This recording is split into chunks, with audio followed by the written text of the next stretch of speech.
What's this? It tastes awful. If I eat this, I'll feel sick, Megan joked, poking fun at the dish I'd made. I had tried it earlier, and it seemed fine to me, but Megan had a way of being picky. Andy and I had spent 3 days preparing for this dinner, excited to have our eldest son and his wife over. In hindsight, we felt a little foolish for getting our hopes up. Megan's sarcastic comments and Benny's willingness to go along with her wore us out. We started to feel distant from them. Keeping a close relationship with Megan seemed impossible. Maybe it was time to set some boundaries before I confronted her. Andy reached for the dish, trying to brush it off.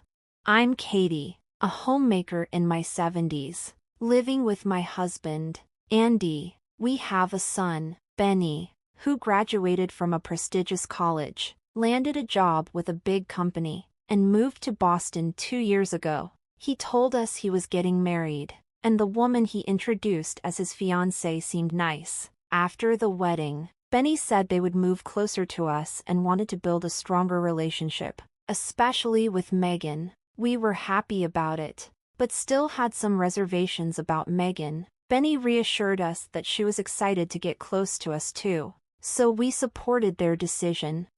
2 months after their wedding, Benny and Megan kept their word and moved near us. We were eager to spend more time with them, but things didn't turn out as we'd hoped. Benny had transferred to a branch in our town, thinking it would make things easier, but reality hit hard. The issue was Megan's spending habits. Even when Benny earned a good salary at his main office, Megan had a tendency to overspend, and when his paycheck dropped a little after the transfer, she didn't cut back. It actually got worse. No matter how much Benny made, Megan spent most of it, leaving them in a tough financial spot. Benny was never one to care much about appearances and led a simple life, but he was always working hard and rarely had time to visit us. Megan wasn't around much either, which made their move seem pointless. Despite living nearby, we barely saw them. Benny was always busy with work, and we were hesitant to reach out to Megan directly. It was heartbreaking knowing Benny was struggling. Despite their challenges, we tried to help by sending them $1,000 every month. We wished we could do more, but with Andy retired and us living on a fixed pension, it was all we could manage. Every time we sent money, Benny would thank us, but his voice always sounded weary, which broke our hearts. We wanted to be there for him, so we did whatever we could.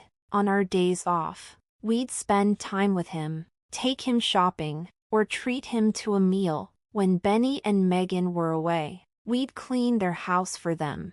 We knew these small gestures couldn't fix everything, but it felt better to do something than nothing at all. 2 years passed, and Benny's situation showed no signs of improving. Watching him struggle made us feel like we had to step in and do something. We came up with a plan to invite Benny and Megan over for a meal. Knowing Megan might not be keen on a simple dinner invitation, we decided to go all out and prepare an extravagant feast. When I suggested this to Andy, he hesitated, unsure of his cooking abilities, but he took the reins and even went out to buy the ingredients. To our relief, the idea of a lavish meal worked, and both Benny and Megan agreed to come over. For 3 days and nights, Andy and I worked tirelessly in the kitchen to prepare the feast.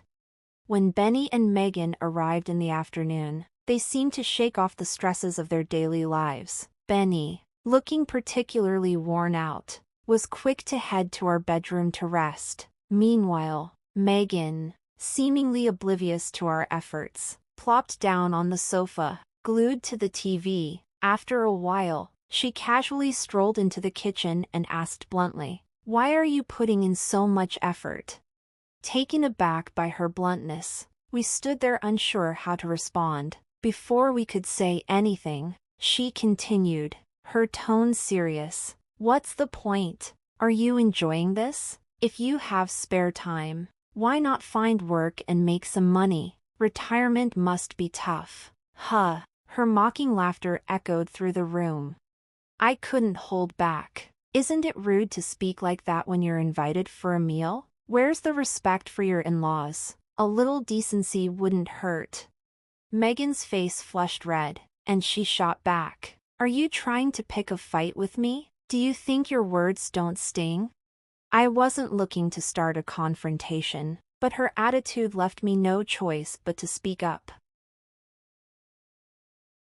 I simply wanted her to show some basic respect, but seeing her twist my words and become defensive left me speechless. Megan, seemingly satisfied with her outburst, returned to the living room. Andy looked disheartened, but we still had dinner to finish preparing, so we tried to regain our focus. Then, we heard Megan's voice from the hallway, rising in anger. Why are you always against me? Can't you support me just once? I'm your wife. Alarmed, we rushed out to see what was happening. Megan was standing by the bedroom door, and Benny, who should have been resting, was there too. Why won't you stand by me? Why are you siding with your parents? She shouted, gripping Benny's shirt. Realizing things were spiraling, we stepped in. Let's calm down. What's going on here? Andy said, holding Megan back, while I went to Benny to understand what had happened. Exhausted, Benny explained. He had been trying to rest in the bedroom after a long day at work when the sound of a door slamming woke him. When he went to check, he found Megan in a furious state. She had been venting about feeling harassed and blamed me for the tension.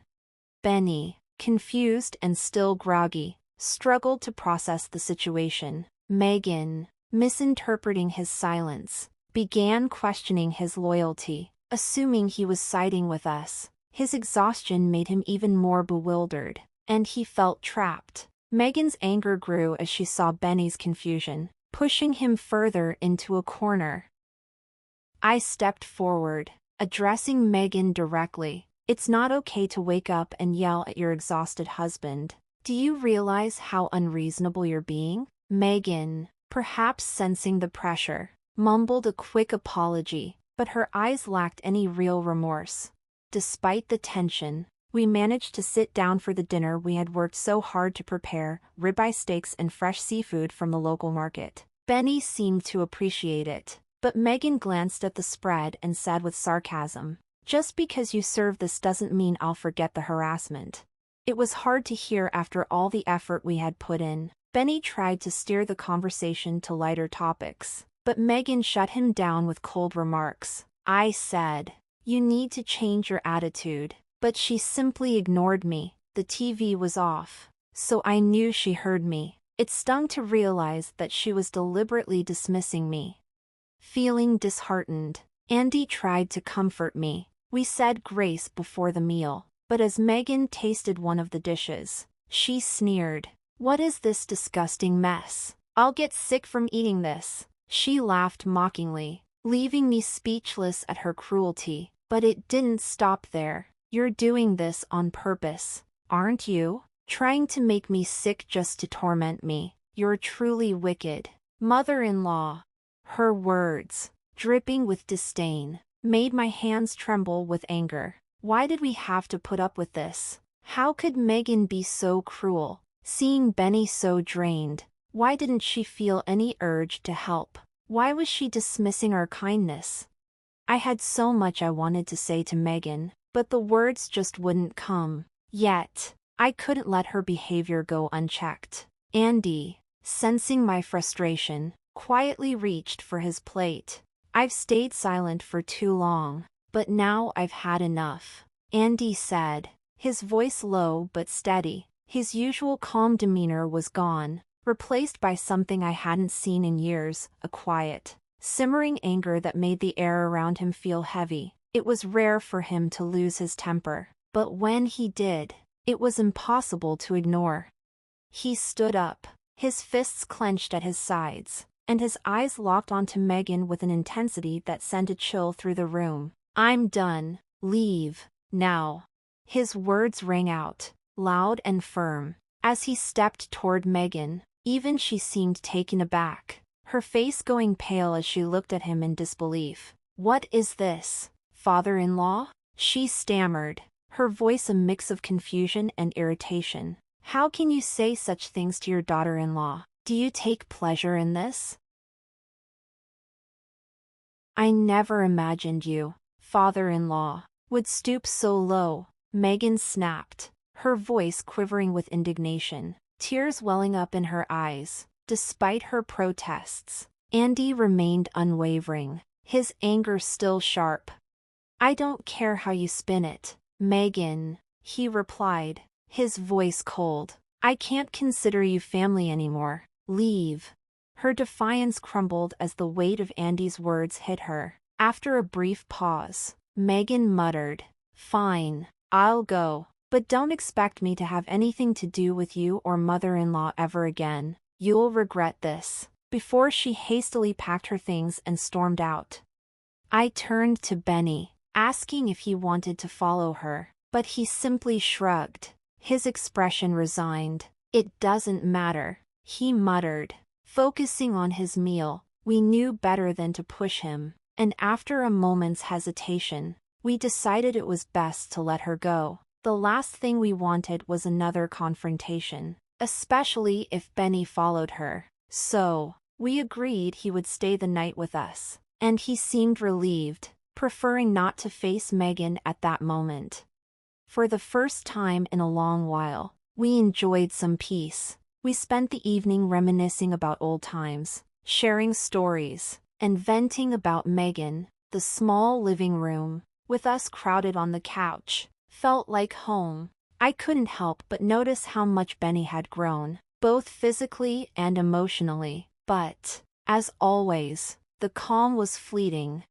The next morning, our quiet was shattered by the doorbell. I knew exactly who it was. Benny, Andy, and I exchanged glances, unsure of how to handle the situation as the doorbell rang again, louder this time. Finally, the pounding began. "Mother-in-law, I know you're in there. Where's Benny?" "He's here, isn't he? Let him out." Megan's voice was filled with urgency, and a sense of dread washed over me. We couldn't just hand Benny over to her now, it would only escalate things. After a brief discussion, we agreed that Megan needed to come in, and we'd have a conversation. The moment the door opened, Megan stormed inside, her eyes flashing with anger as she glared at me. "You think you can just steal someone's husband? That's outrageous!" She spat, her fury unmistakable, but her words no longer had the same effect on me.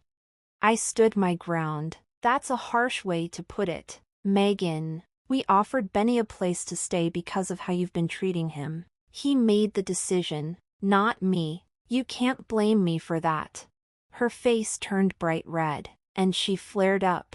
"You're the worst mother-in-law and father-in-law for allowing this. Stay away from us forever." Her words were venomous, but Andy and I were resolute. We'd already made up our minds to cut ties with her. Just as the tension reached its peak, Benny's voice cut through the air. "I can't do this anymore. Let's get a divorce." The words hung in the air, and Megan froze. Her anger faltered for a moment as she looked at Benny, her face softening with disbelief. "Divorce? Really? You're choosing your parents over me?" Her voice softened as she desperately pleaded with him, but Benny stood firm, his expression resolute. "You've been neglecting your responsibilities, partying all the time, and I've been dealing with it, but my parents have always been there for me. The choice is clear." Megan, still not ready to accept it, countered. "They're just manipulating you. Once they have you, they'll abandon you too." Megan's accusations were relentless and unfounded. She was so eager to paint us as the villains that she screamed, "You're trying to take Benny away from me. Do you hate me that much?" At that point, the room was charged with tension, and it seemed impossible to calm her down. But then, in a moment of unexpected clarity, Benny slapped Megan across the face. The room fell into a stunned silence. Megan, clearly in shock, couldn't process what had just happened.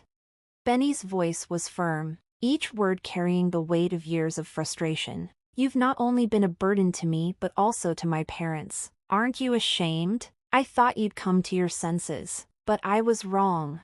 Megan's face crumpled with emotion. Please, please, don't say such things. I love you. Please reconsider. Benny shook his head, his resolve unshakable. My decision is final. From now on, we're strangers. Don't ever call yourself my wife again. Defeated, Megan stood motionless, her anger replaced by a quiet realization that no one was going to reach out to her. Slowly, she gathered her things and left, the weight of her loss sinking in as the door clicked shut behind her. In the days that followed, Benny stayed with us. He began the long, difficult process of divorce, which was finally finalized after a tense battle. Megan, reluctant to sign the papers, forced Benny to involve lawyers. Fortunately, he had gathered enough evidence of her reckless spending, which worked in his favor during the proceedings. He also sought compensation for the toll her behavior had taken on his health. After years of stress and overwork, Benny had been diagnosed with a lifestyle-related illness. Megan's parents ended up covering the settlement, leaving Benny burdened with a debt to them. Meanwhile, Megan, now fully aware of her financial strain, worked tirelessly day and night to repay them. After the divorce, Benny continued to stay with us for a while. We wanted him to have time to heal and regain his strength after everything he had gone through. Gradually, Benny found his balance again, returning to work with renewed focus. While life would surely present more challenges, we, as his parents, remained steadfast in our support, ready to help him face whatever came next.